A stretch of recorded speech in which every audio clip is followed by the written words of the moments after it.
하나님의 뜻대로 살면서 날마다 복음을 전하는 지혜로운 인생의 길이 되시기를 주님의 이름으로 축복합니다. 우리는 가치의 우선순위를 어디에 두고 살고 있을까를 먼저 생각해 보려고 합니다. 평소 두터운 우정을 자랑하던 두 친구가 함께 여행을 가게 됐습니다.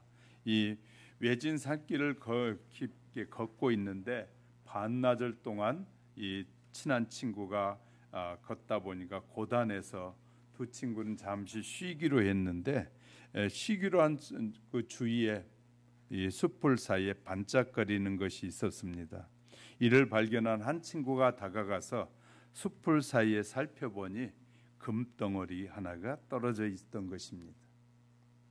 그가 금덩어리를 주워 다른 친구에게 보여주자 그 친구가 기뻐하면서 큰 소리로 말하기를 그건 금이 아닌가 우리 횡재했구려 하고 말하자 금덩어리를 주운 친구가 순식간에 얼굴 표정이 굳어지면서 하는 소리가 야, 무슨 말인가 이보게 우리라고 말하지 말게 주운 사람은 나니까. 그리고 두 친구는 어색한 상태로 길을 다시 떠나게 됐습니다.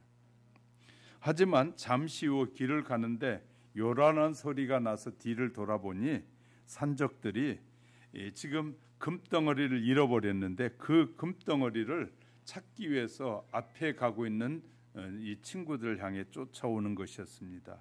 그것을 보게 된 그 금덩어리를 먼저 발견한 친구가 이걸 어쩌나 저 산적들에게 잡혀 금덩어리가 있다는 사실이 발견되면 우리는 정말 죽게 생겼네.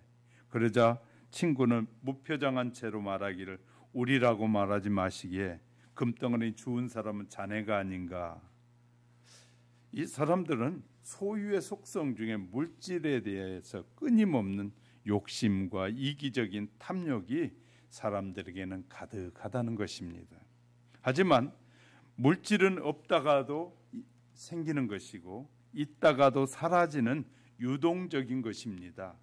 잠시 찾아온 물질에 삶의 가치를 두기보다 늘 곁에 지켜주는 이 믿음, 사랑, 우정, 보이지 않는 것에 이 소중함을 깨닫게 된다면 더욱 행복한 삶을 살 수 있게 될 것입니다. 물질 때문에 부부 사이가 갈라지고 갑자기 없던 돈이 생기자 부부 사이에 문제가 생기기도 하고 가족 간에 문제가 생기기도 합니다. 복권이 당첨된 부부가 결국은 복권 때문에 행복한 가정이 이혼하고 서로 멀어지는 그런 관계를 보기도 하고요. 형제 간에도 이웃 간에도 이 모든 관계가 대부분 욕심을 통해서 갈라지게 되는 걸 보게 됩니다. 욕심 때문에 형제도 필요 없고 돈만 생기면 아내도 남편도 필요 없다고 생각하는 그런 사람들이 얼마나 많아지고 있는지 모릅니다. 가치관이 정리되어 있지 않고 무엇이 소중한 가치인지를 모르는 사람들에게서 나타나는 현상입니다. 이것은 바로 하나님과 관계에서도 마찬가지입니다. 우선순위는 그래서 우리 인생에서 정말 중요한 가치 중에 하나가 우선순위입니다. 저와 여러분이 어떤 것에 우선순위를 들고 살아가느냐가 중요하다는 사실을 우리에게 얘기하고 있습니다. 본문에서 예루살렘으로 올라가신 예수님은 자신을 드러내지 않으시고 명절 중간에 이르러서야 성전에서 하나님의 말씀을 가르치셨는데 내 교훈은 내 것이 아니오라는 이런 가르침을 듣고 있던 많은 사람들이 놀랐습니다. 그때 하신 예수님의 말씀이에요. 자, 명절인데 많은 사람들이 예수님이 이 명절에 올라오실까 안 오실까 사람들은 그를 기대하고 있었어요. 그러면서 그는 선한 사람이다, 그는 나쁜 사람이다, 사람들 자기들의 평가대로 예수님을 평가하고 있었는데 그 명절에 예수님은 바로 올라가지 않으시고 명절 중간, 다시 말해서 유대인의 명절은 일주일씩 하는 명절이 있다라고 유교절이라고 말씀드렸어요. 다시 이 절기에 지금 예수님이 중간에 올라오셨다, 그 말은 우리로 말하면 한 수요일이나 목요일쯤 올라오셔서 이 예수님이 중간에 참여하셔서 이 성전에서 말씀을 가르쳤다라는 말이거든요. 예수님이 말씀을 가르치자 다양한 사역으로 인해서 영광을 받아야 할 그 순간에 예수님께서는 자기를 부인하십니다. 그리고 나를 보내신 이의 것이다. 내가 여러분에게 말하는 것은 그 여러분이 깜짝 놀라고 있는 이 모든 말씀은 나를 보내신 이가 주신 것이다. 우리는 뭐 좀 있으면 내 것 내 것이라고 할 때가 많아요. 그런 사람들이 금방 돈을 잃어버리고 나서 하는 말이 나 돈 쓸 만큼 써봤어 하고 세상 사람들은 그렇게 말하는 소리를 강아지 소리라고 하더라고요. 강아지 소리라고. 그러니까 이 뭐가 조금만 생기면 사람이 가치관이 없는 사람들은 신앙이 올바로 서 있지 않는 사람 금방 흔들려요. 그것 때문에 자기가 뭐 대단한 사람이 된 것처럼 또 은사주의자들에게 나타나는 현상이 하거든요. 자기 은사가 조금 사람들에게 인정받으면 자기가 뭐 대단한 사람처럼 자기 것인 것처럼 착각하는 것이에요. 모든 은사는 하나님이 주신다고 성경에 말하고 있고 성경은 이렇게 말하고 있어요. 은도 금도 세상의 모든 명예도 다 내 것이다. 성경은 하나님의 것이라고 하는데 하나님의 것을 자기 것으로 여기는 사람이 너무 많은데 예수님은 이 땅에 오셔서 예수님이 말씀하심을 통해서 많은 사람들이 예수님 앞에 집중하고 예수님이 영광을 받을 수 있는 그 순간에도 예수님은 이것은 내 것이 아니라 아버지의 것이다. 나를 보내신 이에게 영광을 돌려야 한다라고 말씀하신다 그 말이에요. 이처럼 철저하게 겸손한 사람은 스스로 세우지 않더라도 그리고 누가 세워주지 않더라도 자연스럽게 그 권위가 세워지게 되는 건데요. 사람이 불의에 젖어 살다 보면 죄의식이 자꾸 얇아져요. 그래서 적은 죄를 지은 것을 그것이 얼마나 큰 죄인지 고백하지 않고 그냥 적당히 넘어가잖아요. 그러면 그 다음엔 큰 죄를 지어도 적당히 넘어가게 되고 웃기는 세상에 조선일보에 보니까 KBS 이 이사가 이 법인카드로 김밥 2,500원짜리 먹은 것까지도 다 찾아가지고 그 이사를 현 대통령이 잘랐다고 써 있더라고요. 세상에 2,500원짜리 김밥 먹은 것까지도 법인카드로 썼다고 찾아서 유무 관계를 따져가지고 그것 때문에 이사 자리를 잘라냈다라고 쓰여 있더라고요. 그런데 10만 원이 넘는 돈들을 막 이 법인카드로 쓰고 했는데도 불구하고 이 사람들 그 뭐 별것 아니라고 지금 말하고 있잖아요. 그래서 자꾸 사람들은 내로남불이라는 말을 그래서 하는 것 같아. 그러니까 자기가 하는 것은 뭐 수십만 원이나 수백만 원 써도 괜찮고 자기가 잘라내려고 미운 사람이 쓰는 것은 단 2,500원짜리 김밥 하나 먹은 것도 죄가 되게 만드는 것이 이것이 사람들의 마음이에요. 사람들은 이렇게 크고 적고 따지지 않고 자기 마음에 안 들면 그거 뒤집어 씌워가지고 무조건 잘라내려고 하는 이런 못된 습성을 가지고 있는 것이 인간이에요. 그런데 사탄은 그렇게 사람들의 간사한 마음을 이용해서 사람들에게 이렇게 엄청난 아픔을 주기도 하는 것입니다. 사람의 죄의식이 이 적은 죄라도 큰 것 같이 고백하고 잘못했습니다라고 고백하지 않으면 죄의식이 자꾸 엷어지면 큰 죄를 지고도 그냥 당연히 그 정도면 뭐 내가 이런 자리에 있으면 그 정도는 괜찮아요 라고 하는 의식으로 바뀌게 된다 그 말이에요. 그러나 정죄하는 것이어서는 안 되고 끝까지 뭐냐면 불쌍히 여기는 마음으로 성경은 예수님은 우리에게 그런 죄를 지은 사람이라도 불쌍히 여기는 마음을 갖고 뭐라는 거예요? 그들을 대하라고 말씀하셔요.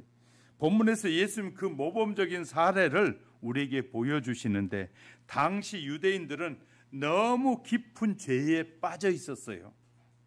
그러므로 여하간은 여하간 적당한 말로는 자신들의 죄의식을 전혀 깨닫지도 못하는 거예요. 예수님이 얼마나 답답해 하셨으면 그런 자들을 바라보면서 독사의 자식들아, 사탄의 자식들아 라고까지 말했다 그 말이에요.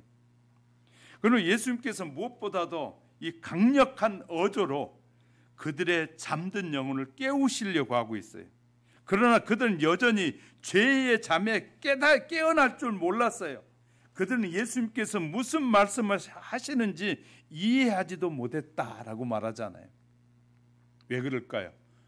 예수님에 대해서, 하나님에 대해서 너무너무 잘 안다고 말하는데 실은 하나님에 대해서 강아지 풀같이 알지도 못하면서 아는 척 한단 말이에요. 너무나 많은 그리스도인들이 특히 기독교를 공격하는 사람들은 하나님의 말씀을 아는 것 같이 말씀을 들고 와서 우리를 공격해요. 그런데 정말 그 깊은 내용을 알지도 못한 채 말해요. 이단에 빠진 많은 사람들도 그래요. 저에게 한 달에 한 번씩 이 편지가 계속 와요. 요한 지파라는 사람이 보내와요. 목사님, 그 편지에 보면 이런 내용이에요. 목사님은 진리를 잘못 알고 있으니까 우리가 말하는 이 진리에 와서 오시면 얼마든지 잘 인도해 드리겠어요. 이렇게 나에게 한 달에 한 번씩 편지를 보내요. 자, 잘 자기들이 아는 척 하는데 그 끝이 어디를 향하고 있는지를 모르는 겁니다. 오늘은 예수님께서 어떻게 죄에 잠든 영혼을 깨우려고 말씀하시는지를 살펴보려고 하고, 이 하나님의 뜻을 행하려는 우리에게 주시는 음성이 저와 여러분이 바로 들려지시기를 주님의 이름으로 축복합니다. 첫 번째, 그래서 하나님의 뜻을 알려면 출처를 찾아봐야 한다고 말해요. 출처가 어딘지를 잘 알아야 됩니다. 본문 17절에 보면 사람이 하나님의 뜻을 행하려 하면, 사람들이 하나님의 뜻을 행하려 하면 이 교훈이 어디서부터 왔는지를 잘 살펴야 된다는 것이에요. 잘 살펴야. 그리고 어디서부터 왔는지를 알아야 되고, 내가 스스로 말하는 것인지 하나님에게로부터 온 것을, 하나님이 말씀하신 것을 내가 따라 사는 것인지 말하는지, 자기가 자기의 사상과 생각을 합류해서 말하는지를 뭐라는 거예요? 구별할 줄 알아야 된다는 거예요. 유대인들은 예수님이 하나님의 아들을 빙자했다고 핍박했을 뿐만 아니라 하나님의 이름을 했다라고 해서 얼마나 많이 예수님을 핍박했는지 몰라요. 그런데 하나님의 이름을 빙자하는 그 동기가 선하고 순수하다면 오히려 예수님을 핍박하기는커녕 그에게 와서 배우고 경배해야 되지 않겠습니까? 성경에는 실제로 예수님을 바라보는 동기가 순수함으로 그를 하나님의 아들로 알아본 사람들을 매우 많이 나오고 있어요. 예수님이 아주 태어났는데도 불구하고, 예수님이 성장해서 무슨 말을 하지 않고 태어났다는 그 자체가, 이 어떤 징조를 통하여 태어났다는 그것을 보는 순간에 시므온이나 안나가 그런 사람이어서 주는 그리스도다, 하나님의 아들이 태어났다고 말하고 있어요. 세례 요한도 요한복음 1장 34절에 말하고요, 베드로도 누가복음 5장 8절에 빌립과 나다나엘도 예수님을 만나자 당신은 하나님의 아들입니다 라고 말하는 거예요. 니고데모도 그렇게 말합니다. 사마리아 여인도 요한복음 4장 29절에 이 모든 것들을 수없이 많이 기록해 놔서 우리에게 말씀해 주고 있는 거예요. 그러니까 수많은 사람들이 증거를 통해서 아예 예수님을 보지 않고도 그는 그 징조를 보면서 그분은 하나님의 아들이 맞다고 말한다고 말해요. 의로운 사람은 의인을 알아보는 것처럼 현자는 현자를 알아보는 법입니다. 따라서 우리는 예수님을 만나서 또 그를 메시아요 구세주로 알아보지 못한 당시 유대인들이 얼마나 죄에 젖어 있는지를 우리는 알 수 있다 그 말이죠. 세상에 하나님의 아들이 직접 와서 내가 하나님의 아들이라고 말해도 그를 알아보지 못한, 그렇게 구약에서 성경을 통해서 예언자를 통해서 장차 내가 내 아들을 보낼 것이라고 수없이 약속했는데 그 약속을 믿는다는 그 사람들이 그 하나님의 아들이 왔다고 말해도, 그리고 징조를 말해도 믿지 않았다 그 말이에요. 그러면 죄가 사람들의 마음을 가리면 안 믿어지는 거예요. 따라서 예수님을 만나고서도 그를 메시아라고 구세주라고 알아보지 못한 당시 유대인들이 얼마나 죄에 깊이 빠져 있는지를 우리는 알아야 합니다. 그리고 그들을 바라보면서 우리는 위선에 탈을 쓰고 예수님을 만나지 않는지 우리 자신도 살펴봐야 돼요. 그리고 나중에라도 깨달은 도마는 요한복음 20장 28절 도마가 대답하여 주는 나의 주님이시며 나의 하나님이십니다. 나중에라도 알아보니까 그렇게 고백하게 된, 정말로 하나님의 뜻대로 살기를 열망하십니까? 유대인들이 예수님을 죽이려고 구체적으로 모의하지 않습니까? 유대인들은 예수님의 말씀을 직접 들었고 예수님이 행하는 수많은 기적을 눈으로 직접 보았습니다. 그런데도 그들은 예수님을 죽이려고 했어요. 그들은 예수님을 그리스도라고 믿지 않았고 하나님을 못 오간 죄인으로만 보았다 그 말이에요. 얼마나 기가 막힌 일인지 몰라요.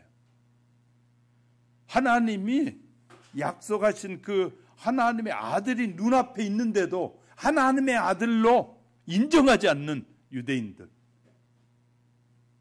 우리가 체험이 부족해서 하나님이 계시느냐 계시지 않느냐는 체험이 부족해서 신앙생활을 제대로 못하는 것이 아니라 그 말이에요. 체험으로 보면 예수님 당시의 대제사장이나 바리새인들에게 비해 보십시오. 체험으로 말하면 그들은 직접 하나님의 아들을 본 사람들이에요. 그들이 믿지 않았어요. 그런데도 그들은 예수님을 믿지 않았고 심지어 그분을 십자가에 못 박아 죽이잖아요. 하나님의 뜻을 행하고자 하는 결단이 얼마나 중요한지를 우리에게 말해주고 있어요. 사도 요한은 그들이 진정으로 하나님의 뜻을 행하려는 마음이 없었기 때문에 예수님을 죽였다라고 말하는 거예요. 우리가 하나님의 뜻대로 살고자 하는 결단의 마음이 없으니까 신앙생활을 대충 하고 적당히 하고 이만큼 해도 되겠지 하고 말하는 거예요. 기도생활 안 해도 하나님이 용서해야 하는, 거기에다가 성경을 붙어 쓰기는 얼마나 잘 쓰는지 몰라요. 기도 안 해도 그냥 하나님이 알아서 하겠지. 내가 어려운 거 뻔히 내가 믿는다고 고백했으니까 하나님이 내가 구하지 않아도 알아서 주시겠지. 성경을 잘못 이해하고 있는 거예요. 너희가 내가 하나님의 아들임을 믿는다 구하라 그랬잖아요. 찾으라, 두들기라. 왜 문제가 있는데 기도하지 않습니까? 왜 수많은 문제가 있다고 하면 내가 할 수 없는 일을 필요를 요구하면서도 하나님 앞에 무릎 꿇고 주님 도와주세요. 우리에게 이게 필요합니다. 주세요 하고 구하지 않잖아요. 얼마나 많은 사람들이 하나님이 구하라, 두들기라, 찾으라, 구하면 줄 것이요 두들기면 열릴 것이다. 그렇게 수많은 약속을 해도 하나님의 약속을 믿지 않는다고 봐. 왜? 하나님의 뜻대로 살고 싶은 마음이 없는 거예요. 내 생각대로 살고 내 뜻대로 살고 내 하고 싶은 대로 하지. 왜 하나님이 자꾸 간섭하시느냐? 내 신앙을 통하여 간섭하고 내가 예수님을 믿어주니까 왜 나에게 자꾸 간섭하시냐? 그런 투인 거예요. 그러면 하나님이 계심을 우리가 체험하지 못합니다. 하나님이 계시고 지금 살아계시고 역사하는 것을 우리가 체험하지 못한 것은 내가 하나님을 믿고 살겠다는 의지가 없기, 결단이 없기 때문에 하나님을 못 만나는 것이지, 우리가 하나님이 안 계셔서 못 만나는 것이 아니라는 사실을 우리는 깨달아야 한다는 것이죠. 오직 하나님의 뜻대로 살겠다는 마음이 있는지 먼저 우리 자신을 돌아봐야 된다는 것이죠. 성경을 펼쳐보면 주님의 부르심에 순종으로 반응한 사람들의 기록이 얼마나 많이 있는지 몰라요. 첫 번째는 아브라함이 75세에 어디로 가는지 모른 채 길을 떠나게 됩니다. 매일 주님이 가라고 하는 방향으로 향해서 조금씩 나간 거예요. 주님이 가라는 방향으로. 노아는 비 한 방울도 내리지 않는데 산 위에다 방주를 짓는데 장장 120년 동안이나 방주를 지었어요. 세상에. 아니, 비도 한 방울 안 내리는데 방주를 지으라는 약속만 믿고 120년 동안 방주를 지었다는 거예요. 순종한 사람들의 모습이에요. 이 거인 권리사 앞에 돌멩이 5개를 들고 선 소년 다윗도 있습니다. 세상에 자기와 비교가 되잖아요. 소년 다윗은 150cm나 된다면 골리앗은 250m나 되니까 이 다윗보다 1m나 커서 이 다윗의 이 골리앗의 배꼽밖에 안 닿는 다윗이 자기보다 배나 큰 골리앗을 향해서 물맷돌 5개 가지고 나는 하나님의 사람이다 라고 말할 때 그 골리앗이 얼마나 웃어웃겠어요. 그런데 다윗은 그 큰 거인 앞에서 나는 하나님의 사람이다, 너 하나님을 못 오가는 내가 너를 그냥 죽이겠다라고 말하고 있잖아요. 에스더는 왕이 부르지도 않았는데 규례를 어기고 왕 앞에 나가서 동족을 살려달라고 부탁할 때 그때 에스더의 심정은 어땠을까요? 자기가 말하지 않고 조용히 있으면 민족이 죽든 말든 그냥 자기만 행복하게 살면 되잖아요. 제가 가끔 정치적인 것들도 말씀을 하면서 설명하면 왜 목사님은 그런 얘기를 해요? 내 마음에 안 드는데. 내 마음에 안 드는 것과 하나님이 말씀하고자 하시는 것이 다르다는 걸 모르고요. 그렇게 말해요. 이 주님이 하나님이 부르신 저의 입장에서 보면 참 저렇게도 수많은 설교를 듣고도 아직도 저렇게 잘 모를까 그런 생각이 들어요. 300명밖에 안 되는 군사로 미디안의 대군과 싸워야 하는 기드온의 기분은 어땠을까요?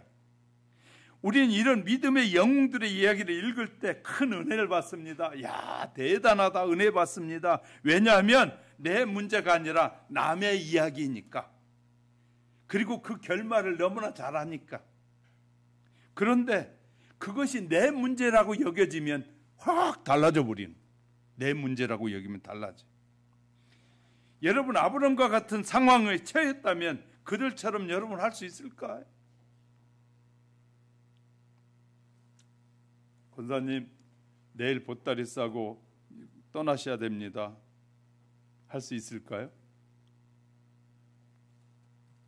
하나님의 뜻대로 하겠다는 결심이 서 있지 않는 사람이라면 못해요. 에스더처럼 죽으면 죽으리라 그런 마음가짐이 아니면 결코 할 수 없다 그 말이에요. 우리가 하나님의 뜻대로 살겠다는 결심이 없으면 우리는 하나님의 역사를 경험할 수 없습니다. 하나님의 뜻대로 살기를 열망하는 자는 예수님이 함께 하시는 것을 우리는 알게 됩니다. 그러나 죽기를 각오하고 하나님의 뜻대로 하겠다는 열망이 없는 사람은 그가 목사이든 전도사라고 할지든 그가 장로든 권사든 집사라고 할지 직분자일 수는 있어도 살아계신 하나님의 역사를 전혀 경험하지 못하게 되는 것이에요. 하나님이 계신지 안 계신지도 모르고 간증도 못하고 감동도 없이 살아가면서 불평할 거예요. 여러분, 지금 우리에게는 똑같이 하나님이 역사합니다. 아브라함에게 역사하셨던 하나님은 우리에게도 동일하게 역사하십니다. 에스더에게 말씀하신 하나님은 우리에게도 동일하게 말씀하신 하나님이시에요. 에스더에게는 특별히 말하고 우리에게는 그냥 적당히 말하시는 하나님이 아니라 에스더나 우리나 똑같이 동일하게 요구하시는데 에스더는 결단했는데 우리는 결단하지 못한 것이 문제다 그 말.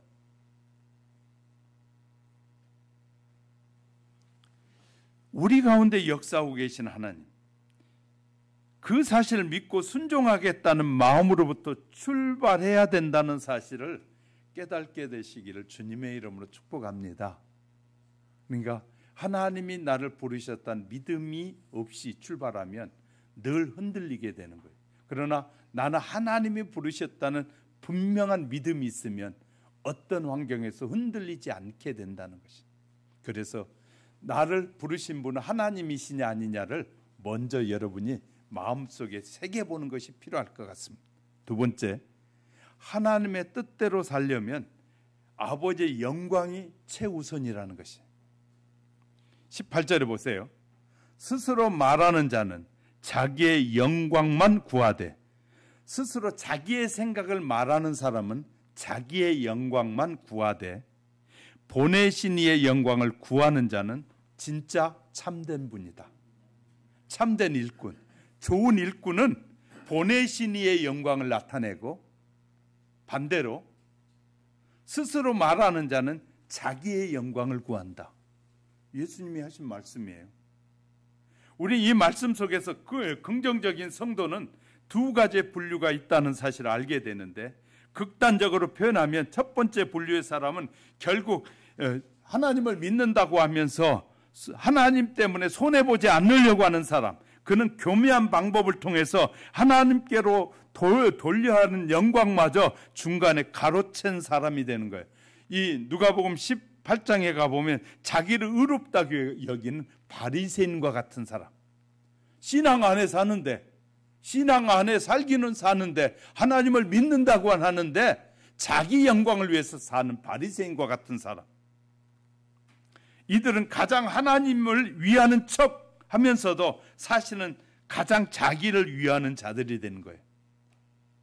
또한 한 분류의 사람은 하나님을 위해서 자기를 희생하는 사람이에요. 그는 모든 일을 자신의 힘으로 열심히 하고 자기가 희생하고도 결국 영광은 하나님께 돌려드리는 사람. 그러니까 우리가 우선순위를 어디다 두느냐가 너무 중요한 것, 가치를 어디에 두고 있느냐가 중요한 것을 제가 지금 말씀드리고 있는 것이에요. 서로 원망 없이, 베드로 전서에 보면 이렇게 말해, 서로 원망 없이 섬겨주고 이웃을 대접하고 형제를 대접하고 자매를 대접하고 서로 원망 없이 하는 것, 이렇게 자기를 희생하여 드리는 것이 참된 그리스도인이다라고 베드로가 말하고 있어요. 그리고 자기의 공로를 인정하지 않고 끝까지 자기는 무익한 종이라고 말하기.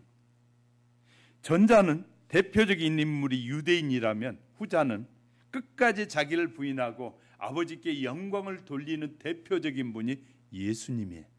할렐루야. 예수님. 자, 19절에 가보세요. 모세가 너에게 율법을 주지 아니하였느냐? 율법을 주지 아니하느냐? 너희 중에 율법을 지키는 자가 없도다. 율법을 줬는데 율법은 왜 주는 것이에요? 모세를 통해서 유대인들에게 율법을 주신 것은, 율법을 주신 이유는 율법을 지키라고 줬다는 거예요. 그런데 율법을 주지 않았는데, 그러나 너희 중에 율법을 지키는 자가 없다. 지금 예수님 말씀하잖아요. 하나님께서 모세를 통해서 유대인들에게 율법을 주실 때 그 율법은, 그것은 구원의 방편으로 주셨다. 이 구원의 방편이 뭐냐? 절 보세요. 율법을 잘 지켜보니까 유대인들에게 유대인들이 알지 못했는데 모세를 통해서 하나님이 율법을 주셨는데, 율법을 잘 지켜보니까 뭘 깨닫게 하려고 율법을 주셨다고 말하고 있는 방편이란 말이 이거예요. 유대인들이 주신 율법을 잘 따라가 보니까 생활은 괜찮은데 구원은 불가능한 걸 깨닫는 거예요. 이해를 잘 하셔야 됩니다. 구원의 방편으로 주셨단 말은 하나님이 주신 구약의 율법을 통해서는 내가 스스로 구원함을 얻지 못한다는 것을 깨닫게 하는 것이, 깨달은 것이 축복이라는 거예요. 그래서 유대인들이 율법을 잘 지키면 우리 스스로는 구원을 얻을 수 없어서 하나님이 보내신 메시아가 필요하다는 사실을 알게 하려고 율법을 주신 거예요. 율법을 통해서 율법을 지켜보면 다 지킬 수가 없구나, 사람의 힘으로는 지킬 수가 없구나 라는 사실을 깨닫게 하려고 율법을 주셨다는 거예요. 그런데 그 율법마저도 너희는 뭐하지 않는다고? 지키지 않는다는 거예요. 그 율법마저도 지키지 않았다는 거예요. 하나님은 율법을 지키는 자들에게 구원을 약속하신 거예요. 율법을 지켰다는 거예요. 약속을, 율법을 따라 지켜보니까 우리 스스로는 할 수 없구나, 그래서 우리를 구원자가 필요하구나를 알게 하려고 율법을 주셨는데, 그 사실을 알고 구원자를 필요로 할 때 그 구원자를 통해서 구원하신다는 약속을 주신 것이 율법이라는 거예요. 유대인들에게 율법은 구원의 방법이 되지 못했어요. 율법을 지키기에는 그들이 너무나 무력해 있는 것이, 결국 율법은 구원을 위한 것이 아니라 도리어 정죄, 율법을 통해서 다른 사람을 판단하기 시작한 거예요. 그들은 율법을 범죄자로 고발하게 돼요. 그것은 역사가 증명하고 있어요. 그리고 기정사실화되어 있습니다. 그런데 유대인들은 이것을 인정하지 않는 것이에요. 그들은 끊임없이 자신들을 합리화시키는 일에 자꾸 말씀을 순종하지 않고는, 내가 말씀을 가지고 있으니까, 그들은 율법을 가지고만 있으면 자기들은 구원받는다고 해요. 믿지도 않고 그것을 지키지도 않고, 그러면서도 우리가 율법이 우리에게 있다, 하나님이 우리에게 율법을 줬다, 율법을 주신 이유를 그들은 뭐하지 않는다고요? 이유를 묻지 않고 가지고 있으면 구원을 받는다고 생각한 거예요. 이건요, 얼마나 해석의 차이가 큰지를 우리에게 보여주는 거예요. 소유함으로 자신이 의로워진다, 율법만 그래서 머리에 이고 있고 생각해야 하고 있고 입에다 담고 있고 기억하고만 있으면 그것이 자기를 의롭게 한다라고 생각해요. 그것을 믿을 때 의로워지는 것이에요. 그 약속을 지킬 때 의로워지는데, 가지고만 있으면 의로워진다는 사람.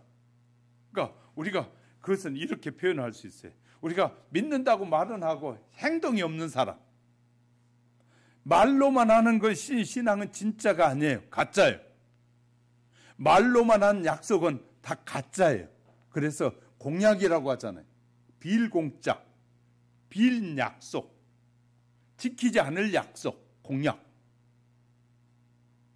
그래서 성경은 공약이라고 안 하고 언약이라고 해요. 하나님이 지키는 약속이라는. 공약은 안 지켜도 되는 거예요. 그러니까 공약을 얼마나 남발하고 다니는지 몰라요. 이 대선 후보들이 다니면서 하는 약속을 보면 그 약속을 5년 안에 지킬 수도 없는 약속들을 하고 다녀 지금. 그러니까 국민들이 참 어리석으면 그 약속을 지키지 못한 약속을 하는 것을 또 믿어요. 참 어이없는 일들이 많아요. 현 정부가 한 약속을 지킨 것이 몇 가지나 있는 줄 아십니까? 그러니까 우리는 그 말, 그냥 하는 말만 이쁘게 말하고 이렇게 잘 꾸며서 말하고 해놓으면 그 말로만 그냥 그 다음에 그 말을 실천했느냐 안 했느냐는 따지지 않는 사람들, 이런 사람들은 그 마음에 나도 약속을 하고 지키지 않는다는 의미를 갖고 있어요. 매우 위험한 것이거든요. 예수께서 본문에서 이것을 정확하게 지적하십니다. 그리고 그 지적은 결론적으로 율법으로 구원을 얻을 수 없음을 선언하는 것이에요. 그래서 바울은 로마서 3장 20절에 말해요. 율법으로는 우리가 구원을 얻을 수 없다라고 선언하는 게, 그리고 이러한 결론은 인간에게 구원이 없다는 것이고요. 또 다른 결론을 도출해내는 것이 아니라 인간이 연약하여 율법이 요구하는 의를 이루지 못함을 예수님께 대신 담당하고 그 의를 예수님을 믿는 모든 성도에게 전가되어진다는, 예수님만이 예수를 통해서만 구원을 얻을 수 있다는 것이에요. 그래서 요새 다른 종교들이, 기독교가 막 이렇게 대한민국에서 성장을 하니까 다른 종교가 이렇게 말을 해요. 이번에도 저기 방송에 나왔었잖아요. 불교, 원불교, 천주교, 기독교 네 분이 나와가지고 얘기 중에 그런 얘기를 하더만요. 기독교가 예수만 믿어야 구원받는다는 말은 하지 말라는 거예요.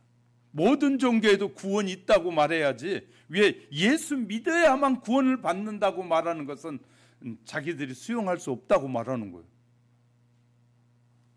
왜? 사탄의 도움을 받은 사람들은 그렇게 말하는 거거든요.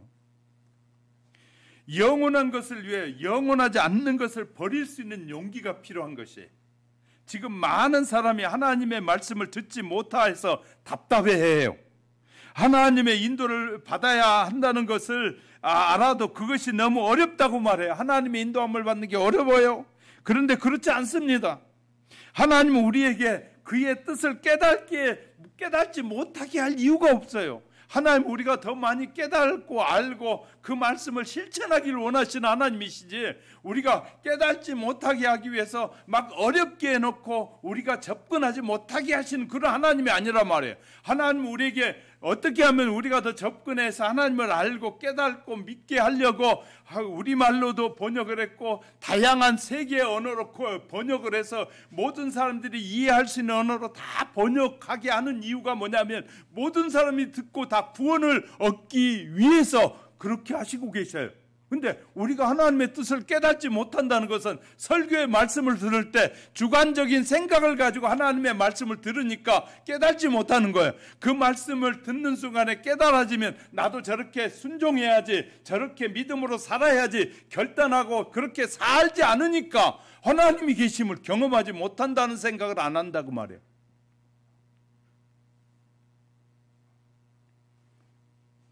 자, 교회에서 이 전도해야 됩니다. 전도해야 됩니다. 오직 전도 그랬더니 목사님이 꼭 오직 전도라고만 써요. 오직 빼놓고 전도합시다 하지. 근데 오직 전도해도 전도를 잘 안 해. 기도합시다 막 그래도 기도 안 해. 저는 오직 성령 충만을 뒤에 붙여놨잖아요. 오직 성령 충만. 성령 충만한 말 얻어야만이 하나님의 인도함을 받고 하나님의 음성을 더 잘 들을 수 있는데, 그것만이 우리가 하나님의 음성을 잘 따라 살 수 있는 길인데, 오직자 빼고 그냥 성령 충만만 말하지 왜 꼭 오직 그런 걸 그냥 강조합니까? 그런데 강조해도 안 한단 말이에요. 기도합시다. 기도해요, 안 해요? 우리 여기 집이 모니까 이제 교회 새벽에 못 나오신 분들 많잖아요. 집에서 해요, 안 해요? 1시간씩 하고 해요. 1시간 기도하자고 막 소리 지르고 소리 쳐도 1시간 기도 안 하잖아요.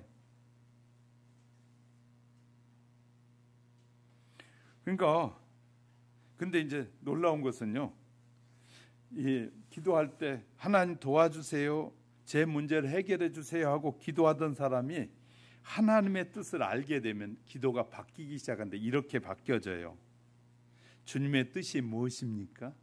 내 기도에 응답해 주세요. 왜 내 생각대로 안 해줘요 하고 그런 사람들이 하나님이 우리의 마음을 어루만지시고 우리의 마음속에 말씀을 통해 깨닫게 하시면 주님의 뜻이 무엇입니까? 라고 묻게 되고, 이 모든 것이 하나님께서 주신 것이네 감사하게 되고요. 그렇게 고백하고 생각이 달라지면 역사가 일어나기 시작해요. 아무것도 구하지 않는 것 같은데 우리는 늘 하나님의 뜻대로 살겠다고 고백하고 살면 하나님이 이루어 주셔요. 놀랍지 않습니까? 막 내가 안달이 나가지고 그거 안 해준다고 그러면 하나님이 계시면 어떻게 그럴 수 있냐고 막 몸부림치는 사람은 하나님이 별로 역사하시는데, 하나님의 뜻대로 살기 원하오니 하나님 나를 하나님의 뜻을 알게 해주시고 가르쳐 주세요. 그러면 내가 그렇게 믿음으로 살고 싶습니다라고 결단하는 사람은 자꾸 변화가 일어나. 1956년 짐 엘리엇은 남미 에콰도르의 정글에서 원주민에 의해서 피살된 채 발견됐습니다. 그런데 그의 일기에 이런 것을 남겼어요. 영원한 것을 얻기 위해 영원하지 않는 것을 버리는 것은 결코 어리석은 자가 아닙니다.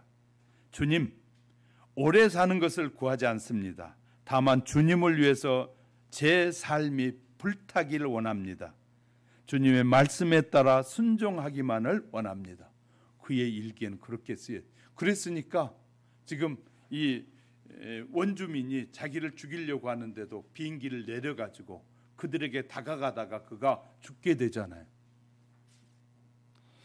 하나님께 쓰임받는 삶을 살기 위해서 천춘과 부와 명예와 권력, 그는 의사였고요, 엄청난 집안, 돈이 많은 집안의 자녀였어요. 그래서 비행기를 타고 이 에콰도르에 가서 비행기를 타고 빌려 타고, 돈이 여유가 있으니까 비행기도 그 당시에 1956년도에 비행기를 빌려 타고 원주민에게 갔다가 그 원주민들이 그들에게 복음을 전하고 싶은 열정이 뜨거우니까 비행기를 내려서 그들에게 접근하다가 죽게 되잖아요. 그는 청춘도 돈도 명예도 권력도 다 버릴 수 있는 것은 이 불타는 마음이 있을 때예요. 이 같은 짐 엘리엇의 순교 소식이 전해지자 수많은 선교사들이 일어나고 세계 선교 현장으로 막 향하게 됩니다. 짐 엘리엇은 하나님의 뜻에 순종하기 위해서 자기의 명예와 생명과 소원을 다 버리고 순교자가 됐어요. 그런데 자아 실현을 위해서 몸부림치는 사람들의 삶은 어떻습니까? 세상의 기준으로 보면 아주 분명히 분별하기 어렵지만, 그런 하나님의 영원한 나라까지 보면 완전히 달라지는 거예요. 주님을 바라보고 하나님의 나라에 눈이 뜨인 사람은 자아 실현을 위해 살지 않습니다. 우린 나를 위해서 사는 것이 아니라 주님을 위해서 사는 것을 알게 돼요. 하나님의 뜻에 순종하는 것이 최고라고 여기는 사람은 순교의 길도 당당하게 갈 수 있는 것이에요.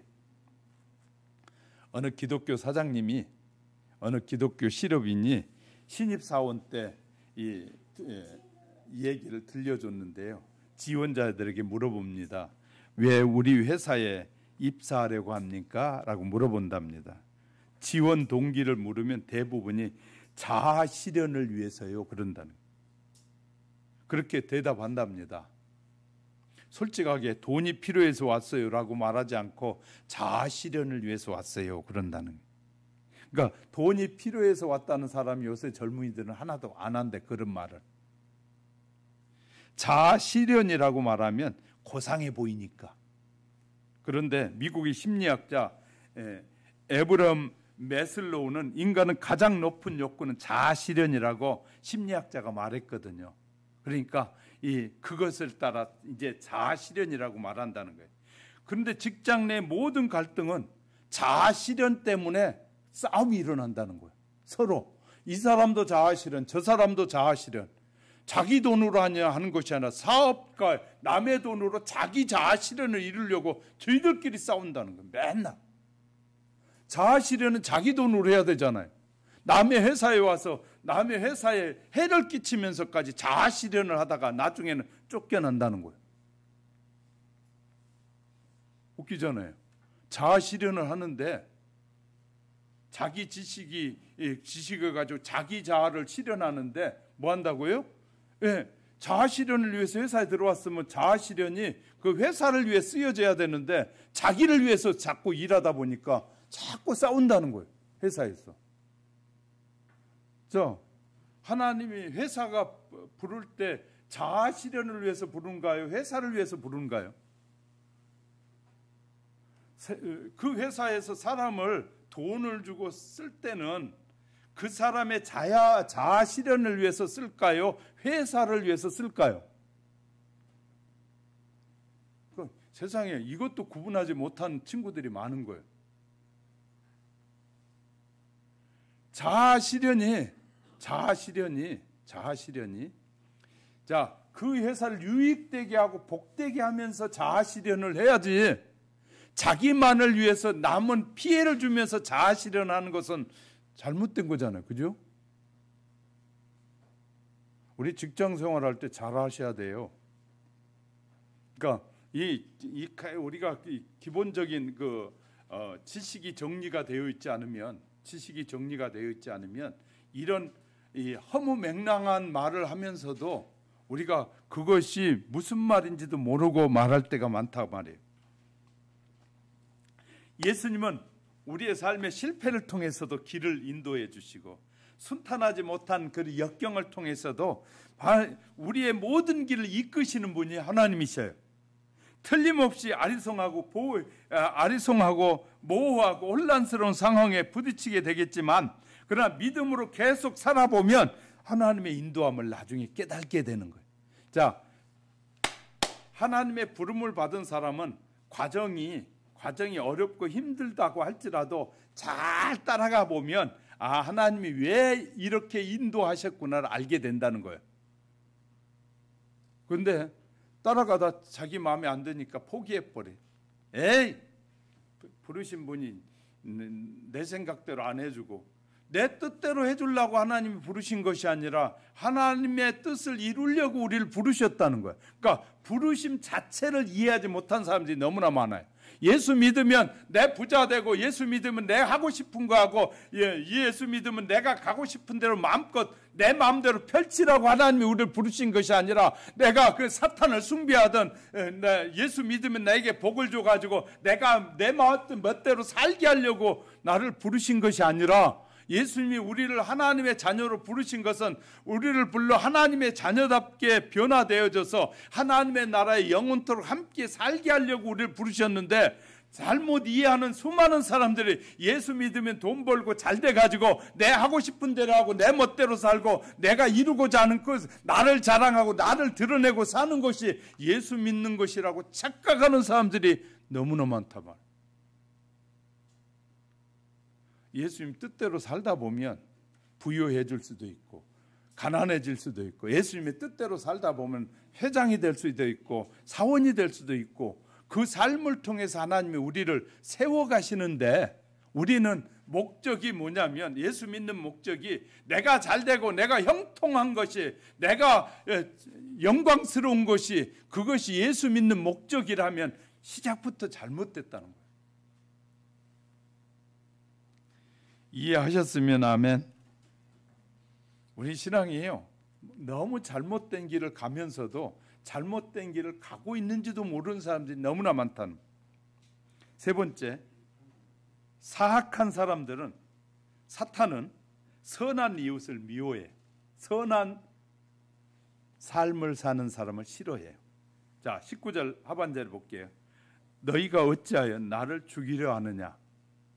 사악한 자들은 이웃의 사회적인 능력이나 지위가 자기와 같거나 자기를 앞지르면 미워해.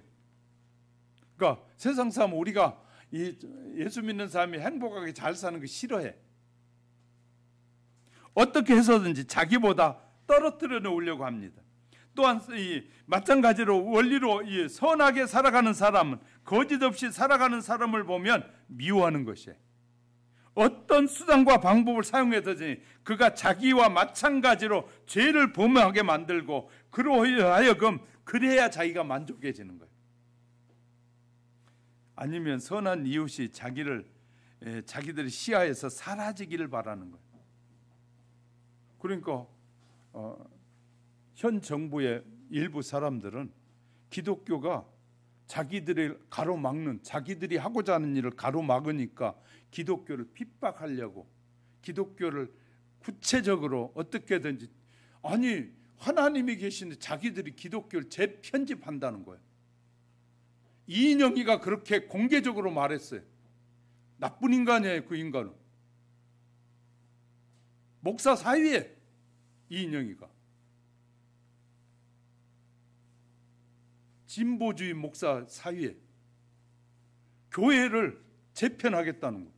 그 교회 와서 공개적으로 말을 했으니까 내가 공개적으로 여러분에게 말씀드리는 거예요.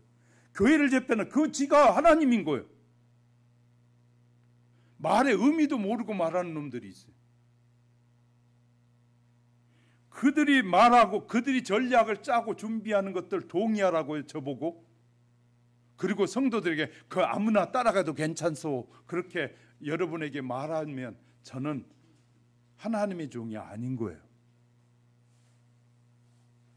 그러니까 우리가 주의 종이 왜 저런 말을 할까를 우리는 관심을 가지셔야 돼. 왜 그런 말을 하고 있는지. 그 무리들이 정치를 하면서 계속해서 기독교를 지금 공격하고 있는 거예요. 그리고 법을 만들고 있어요. 계속해서 성소수자법도 만들고 갖가지 법을 만들어서 교회가 나중에는 예수 외에 구원이 없다는 말을 못하게 하려고 다 숨기고, 처음에 법 만든 그 법에는 그런 내용이 안 들어있어요. 근데 그들의 뒤에 속에는 그것이 다 들어있어요. 사악한 사탄은 처음에 좋은 것만 말하고 뒤에 감춰놔. 자기들에게 피해가 될 것은 사탄이 하는 짓이에요. 그게 사탄은 자기들이 앞으로 할 계획을 이렇게 안 보여줘. 딱 감춰놓고 좋은 것만 딱 내보이는 거예요. 사탄이 그런 짓을 해요.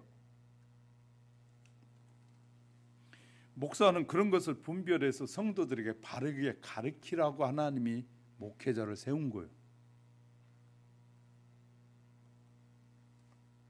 성경이 원하는 삶을 살아가려면 극단적인 결단이 필요해요. 때때로 하나님께 부담스러울 만큼 우리를 몰아세울 때가 있다는 그런 느낌이 들 때도 있어요. 요수아는 이렇게 말해. 요수아는 죽기 전에 이스라엘 백성에게 유언하기를, 이 요수아서 24장 15절에 너희가 오늘 섬길 자를 오늘 선택하라, 택하라. 이것같이요, 오늘 선택하라는 거예요. 오늘 택하라는 거예요. 나는 여호와만을 섬기겠는다. 그럼 너희는 어떻게 할 거냐? 섬겨라. 여호와를 선택할 거냐 아니냐 결단해라. 이렇게 말하는 거예요. 오늘 결단하라는 것도. 엘리야는 갈멜산에서 바알 선지자들과 대결할 때 이스라엘 백성을 향하여 열왕기상 18장 12절에 너희가 어느 때까지 둘 사이에서 머뭇거리겠느냐? 여호와가 만일 하나님이면 그를 따르고 바알이 만일 하나님이면 그를 따르라. 오늘 결단하라는 거예요. 저는 여러분에게 오늘 결단하고 바르게 살아야 됩니다 라고 말하는 거예요. 결단이 얼마나 중요한지 몰라요. 그런데 이스라엘 백성은 아무 대답도 하지 않습니다. 그들의 입장에서 부담스러워 결단하려니까. 마음에 확신도 없어서 하나님과 바알 사이 둘 다 섬기면 좋겠는데 우리는 예수 믿고 또 세상도 적당히 좀 누리면서 살고 싶고 예수도 믿고 적당히 누리며 살고 싶은 거예요. 이것이 우리를 유혹하는 것이거든요. 딱 하나만 선택하라는 것인데, 예수님도 한 제자가 아버지의 장례를 치르는 에 따르겠다고 말할 때 마태복음 8장 20에 죽은 자들은 그들이 죽은 자를 장사하게 하고 너는 나를 따르라. 예수님도 그렇게 말씀해요. 그 제자가 얼마나 부담스럽겠습니까? 사람들이 얼마나 욕하겠어요. 아니 저는 예수를 따라가더니 부모 장사도 안 지내네. 그렇게 말할 수 있잖아요. 주님은 마태복음 16장 20절 누구든지 나를 따라오려거든 자기를 부인하고 자기 십자가를 지고 나를 따를 것이니라. 겟세마네 동산에서 잠든 제자들에게 마태복음 26장 40절에 너희가 나와 함께 한 시간도 이렇게 깨어 있을 수 없더냐. 명확하게 설명하는 거예요. 복음은 명확하게 설명해 줘야 되고 우리는 결단해야 됩니다. 하나님께서 왜 이렇게 부담스러운 결단을 우리에게 몰아가실까요? 그 이유를 잘 알아야 합니다. 하나님께서 지나친 것이 아니라 우리가 지나치게 육신에 끌려 살기 때문인 거예요. 우린 자기도 모르게 육신에 끌려 살아갑니다. 세상 것을 보고 세상 것을 듣고 즐기고 먹을 것을 탐하다 보면 게을러지고 기도와 말씀에서 점점 멀어지잖아요. 자, 절 보세요. 예배 시간 코로나 오기 전에는 뭐 오후까지 하고 막 그러니까 예배 시간이 부담됐죠. 근데 코로나 오고 난 다음에 예배 한 번만 드는 게 여러분은 참 편하고 좋지요. 그래요? 정말 그래요? 말씀보다 집에 가서 편히 쉬고 먹고 싶은 거 먹고 하고 싶은 거 한 것이 더 좋아요. 예배 드려서 빨리 하나님의 말씀을 더 깨닫고 더 예배하고 찬양하고 기도하는 게 좋아요. 여러분 두 가지 중에 하나를 선택하셔야 돼요. 이제 코로나가 정리되면 다시 우리는 오후 예배를 또 드리게 될 텐데 우리는 지금 2년 이상 편해졌어요. 예배 한 번만 드리고 그냥 집에 가니까 얼마나 편하고 좋은지. 그런데 그러면 그렇게 예배 한 번만 드리고도 내가 말씀으로 바르게 살아간다면 그렇게 사셔도 괜찮아요. 그런데 하나님의 말씀을 잘 아는 것 같은데 자꾸 세상의 유혹에 빨려 들어가고 있다면 우리는 더 말씀을 배워야 되고 우리가 더 기도하고 우리 결단해야 되지 않겠어요? 이유가 무슨 말인지 아시겠어요? 하나님께서 왜 이렇게 우리에게 부담스럽게 예배도 자꾸 목사는 예배 드리자고 하고 더 찬양하자고 하고 기도하자고 하는데 우리는 그래도 안 하잖아요. 왜? 인간의 습성이 그러니까요. 바울은 로마서 8장 14절 너희가 육신대로 살면 죽을 것이로되 영으로서 몸의 행실을 죽이면 살리라. 자, 육신적으로 자꾸 육신을 따라 살아가면 결국은 너희가 뭐 한다는 거예요? 죽는다는 거예요. 그러나 우리가 하나님의 뜻을 따라 자꾸 살아야만이 뭔다고요? 산다는 거예요. 우리가 잘 아셔야 됩니다. 예배가 줄어드는 게 좋은 것이라고 생각하고 있다면 여러분은 지금 병들어 있는 것이에요. 왜? 세상에 사람들이 좋아 보이거든요. 그러니까 주일은 거룩하게 지키라고 주일을 줬는데 주일을 어떻게든지 줄여가지고 간단하게 하고 그래서 자꾸 성도들이 예배 시간 길다고 그런대잖아요. 세상 사람들은 자꾸 길다고 해서 목사들이 그 소리를 자꾸 들으니까 예배가 짧아지잖아요. 요새 1시간 안에 쌈박하게 끝낸다고 그러더라고요. 세상에 하나님 앞에 예배 드리는데 쌈박하게 끝낸대. 그 하나님이 보실 때 어떨 것 같아요? 조금 더 진지하게 하나님의 말씀을 듣기도 하고 기도하면서 좀 더 하나님 앞에 물어보기도 하고 찬양하면서 내 마음으로도 하나님을 정말 높여드리고 이런 것이 필요하지 않겠어요? 일주일 내내 우리는 세상에 살잖아요. 그죠? 근데 주일 시간도 주일 하루도 우리가 하나님 앞에 드려지는 것이 좀 불편스러워 한다면 하나님이 우리가 지금 어디로 가고 있다고 생각하실까요? 어디로 가고 있다고 생각하실까요?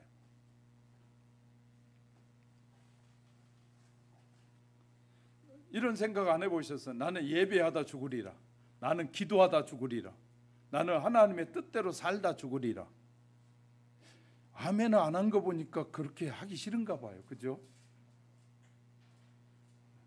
우리의 의식 속에 벌써 굉장히 많은 의식이 이렇게 깔려 있는 거예요.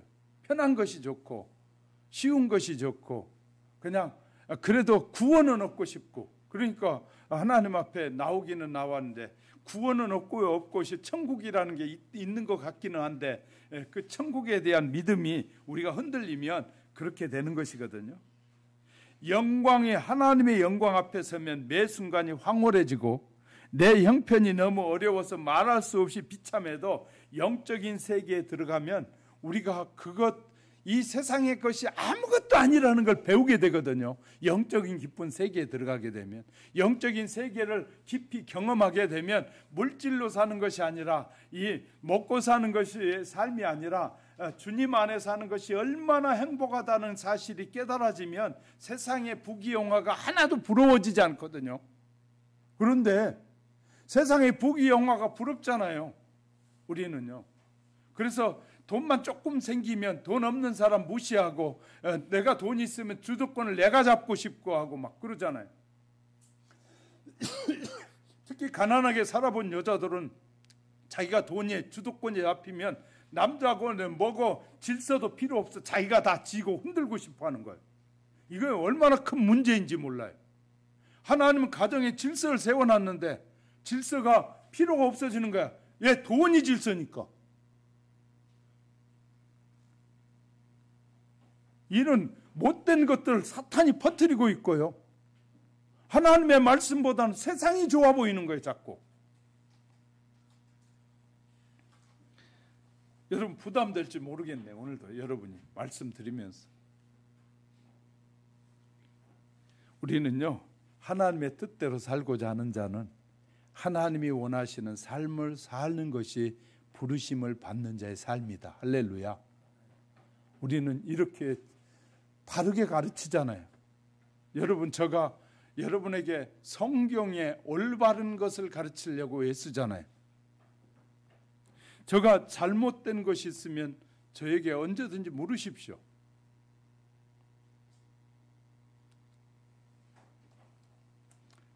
자, 명예가 조금 높아지면 사람을 무시하잖아요. 다른 사람을 우습게 여기잖아요.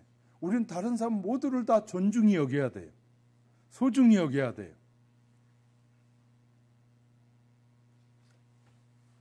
여러분, 우리가 정말 주의 영적인 은혜를 잊게 되면 세상과는 비교될 수 없는 그 풍요로움과 기쁨이 있거든요. 하나님은 그걸 저와 여러분이 누리길 원하시는 거예요. 우리는 그 은혜가 우리에게 꼭 필요하다고 기도하셔야 됩니다. 그런 우리 하영교회 성도 여러분이 되시기 바랍니다. 말씀을 정리합니다. 하나님의 뜻대로 인도함을 받으려면 이 순종의 결단이 반드시 필요하고요. 그 후에 성경을 읽고 묵상하면서 기도하는 것이 하나님의 인도함을 받는 확실한 방법이에요. 확실한 방법은 뭐 예언이나 뭐 통변이냐 뭐 갖가지 기적보다 더 중요한 것은 하나님의 말씀을 통해서 인도함을 받고 그 말씀을 통해서 주시는 마음의 기도의 확신이 들었을 때 이것이 더 확실한 거예요. 그럼 제가 이렇게 설명해 볼게요. 자, 우리 집사님에게 제가 입으로 약속해, 집사님 내가 집 한 채 사줄게 이렇게 약속했어요. 그 약속보다 제가 글을 써가지고 내가 집사님한테 집 한 채, 아파트 한 채 사주기로 했다 약속하고 두 개 중에 어느 것이 더 신뢰가 가는 거예요? 어느 것이 신뢰가 가요? 그냥 제가 입으로 말하는 약속보다 그 약속을 써가지고 쓰는 게 훨씬 신뢰가 가잖아요. 거기에다가 더 신뢰가 가려면 공증까지 해주면, 내가 집 한 채 사주기로 약속한 것을 공증까지 해주면 더 신뢰가 가잖아요. 자, 수많은 다양한 이 체험을 한 것보다, 체험보다, 그러니까 약속한 것은 체험한 거예요. 그죠? 둘이 만나서 말했으니까 체험이 된 거예요. 이 체험보다 중요한 건 약속이잖아요. 그죠? 근데 많은 사람들이 하나님의 약속이 있는데 체험을 더 중요하게 여겨요. 얼마나 웃기는지 몰라요. 우리가 이제 분별력이 없으면 그렇게 되는 거예요. 그러니까 우리가 성경에 대한 지식이 적으면 자꾸 뭐 기적이 없나, 뭐가 안 나타나나, 뭐 안 보이나, 이런 데 관심을 갖는 거예요. 근데 약속 써주는 것보다 더 소중한 게 어디 있겠어요? 그러니까 우리가 이런 것을 이제 아는 게 중요한 것입니다. 그러나 더 중요한 것은 깨달은 것대로 순종하며 사는 것이라는 거예요. 우리가 깨달아진 말씀을 따라 사는 것이 복된 삶입니다. 영적 전쟁 앞에서 승리하는 성도로 살아가기 위해서는 이런 여러 가지 일들 중에서 첫째 조건 중에 첫 번째가 우선순위가 분명해져야 된다. 우리 하영교회 성도 여러분은 정말 우선순위가 분명하여 모든 일을 할 때마다 늘 하나님이 주신 약속인가를 먼저 보고, 또 하나님께 영광이 내게는 먼저다. 그리고 내가 잘되고 행복해지고 하면 마귀는 싫어한다. 사탄은 싫어한다. 이런 사실들 우리가 이해해가고 깨달아갈 때 저와 여러분의 믿음은 더욱 새로워져 갈 줄 믿습니다. 기도하십시다.